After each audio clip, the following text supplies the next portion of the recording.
o que eu penso é o seguinte, eu não gosto da ideia do nós e eles, né? Também não. Tem um filósofo da USP, professor Cláudio de Barros, ele fala o seguinte, o nosso representante público, ou seja, os políticos eleitos, eles representam a sociedade, eles são exatamente o que a sociedade pensa. Isso é duríssimo de aceitar. Porque a gente adora colocar o nós contra eles. Porque ele é ladrão, ele é corrupto e tal. Cara, se alguém te dá um troco errado... Você devolve. Se você tá com muita pressa e só tem a vaga do deficiente... Você para por 2 minutos. É rapidinho, né? Essa vaga não é sua nem por 1 minuto. Sabe? E aí, cara, a gente é corrupto também. Então eles realmente representam a gente. É um reflexo, cara. Se você tivesse a oportunidade de ganhar fácil 10 mil reais e ninguém ficar sabendo, você faria. Eles têm a oportunidade de ganhar fácil milhões com as negociatas políticas. Né? E aí o máximo que vai rolar é uma delação premiada, devolve metadinha. É verdade. Então, assim, eles representam a gente.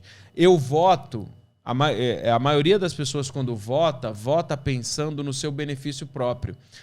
Esse cara prometeu abrir concurso. Pô, mas é um cara péssimo, é um cara que já roubou, é um cara que todo mundo sabe da índole dele. Não, mas eu vou votar porque eu quero muito passar num concurso. E ele prometeu abrir mais concurso. Você vai abrir concurso e escangalhar tudo. Você votou pensando na sua barriga. Outro vai votar... porque assim, todo mundo sabe que é feio votar para ganhar um par de chinelo. Mas o outro... não, vou votar nesse cara porque ele prometeu regularizar o meu lote. Que eu invadi. Já sabia que era invadido. Mas quando eu já invadi, quando eu me mudei para lá, já sabendo que era ilegal, já tinha a promessa de regularizar. Então eu vou votar num cara que disse que vai regularizar. Você é corrupto, cara. É verdade. Cara. Simples assim. E não só corrupto, como egoísta. Você votou pensando em você. Não se assuste se esse político que você elegeu também pensar nele.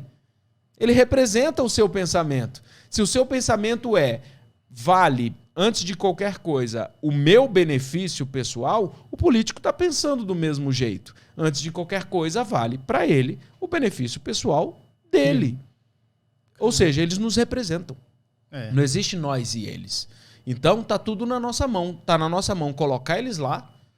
Tá na nossa mão não permitir que eles continuem lá. E tá na nossa mão mudar tudo. Mas só que aí o que é que eles fazem? Aí agora... brincando de separação. O que é que os políticos fazem? Eles... eles estão todos no mesmo jogo. Estão todos. Tem uma frase de Margaret Thatcher, que foi primeiro-ministro da Inglaterra. Ficou muito claro isso agora nessa eleição, cara. Estão todos no mesmo jogo. Uma frase da Margaret Thatcher, né, primeira-ministra da Inglaterra nos anos 80, a Dama de Ferro e tal, que ela disse o seguinte, ela foi enfermeira ao lado da Rainha Elizabeth II durante a Segunda Guerra Mundial. Elas foram enfermeiras juntas. Rainha Elizabeth era motorista de ambulância, e a Margaret Thatcher era enfermeira mesmo. Cuidava das pessoas. E é uma frase dela sobre política, que diz o seguinte. É impossível você cuidar de alguém que foi alvejado, que recebeu tiros de jaleco branco, sem se manchar de sangue.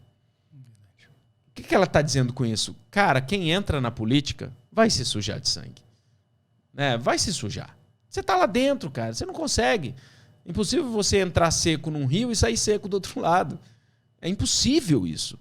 Então, eles, os políticos, para manter o jogo deles, eles dividem a população.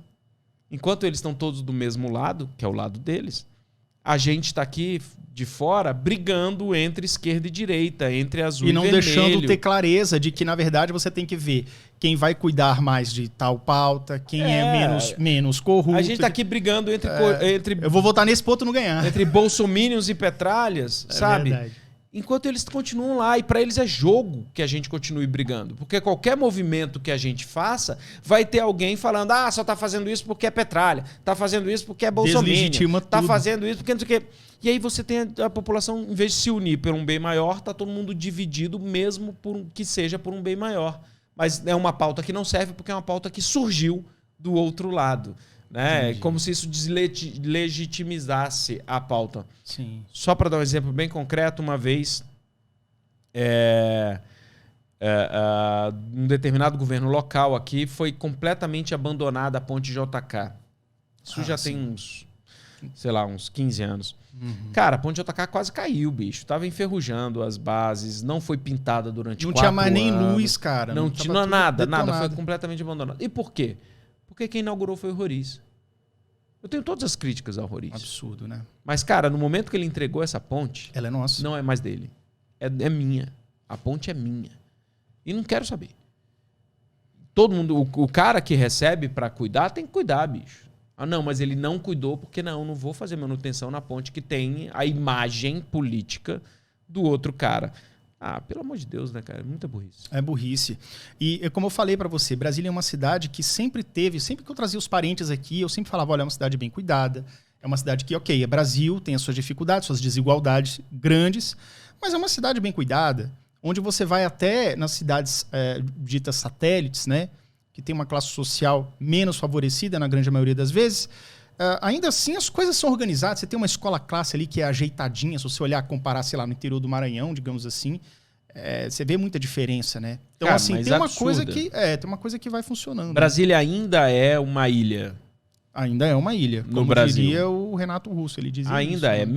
Mesmo as cidades mais pobres do DF, mesmo as cidades mais pobres do DF ainda são uma ilha. Porque se você... Tem esgoto, tem os negócios. Primeiro que você tem toda a base.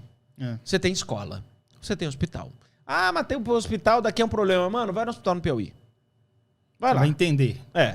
Ah, mas o transporte público em Brasília é péssimo. Vai no Acre. Ah, mas o Acre também tá lá. Então vai em Santa Catarina. Vai no Paraná. Não é legal, cara. Paraná, Curitiba é bacana. Depois, sabe, sai daqui, vai no Rio. Ah, mas a gente tem muita pobreza. Vai em São Paulo.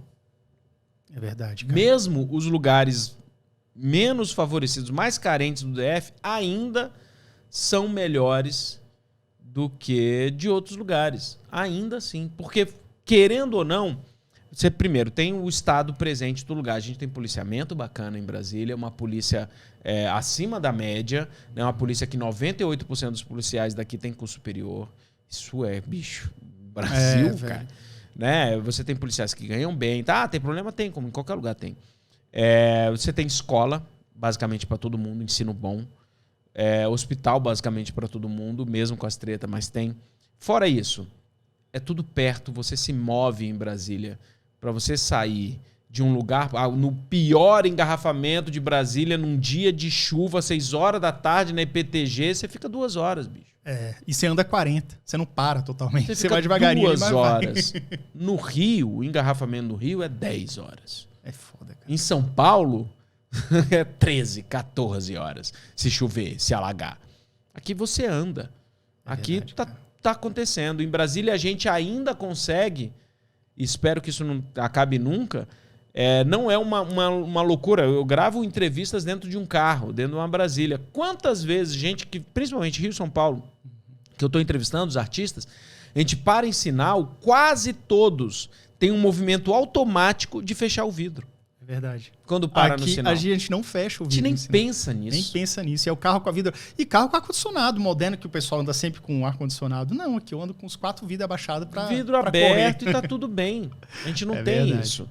Então, mesmo com todos os problemas, Brasília tem, como qualquer lugar tem, e não é só porque é Brasil, não. Qualquer lugar no mundo tem. Paris tem pobreza, Nova York tem pobreza, qualquer lugar no mundo, essa coisa que a gente... é tudo Brasil, essa vira-latice nossa. Cara. Qualquer lugar no mundo tem problema. Isso, tem problema. Exatamente. Isso é da humanidade. Né? A tal da pirâmide, desigualdade, a base maior, que é o pessoal menos favorecido. É assim. Em qualquer lugar do mundo. Mas ainda assim a gente está melhor. Com certeza. A gente vive quase numa Finlândia americana em Brasília.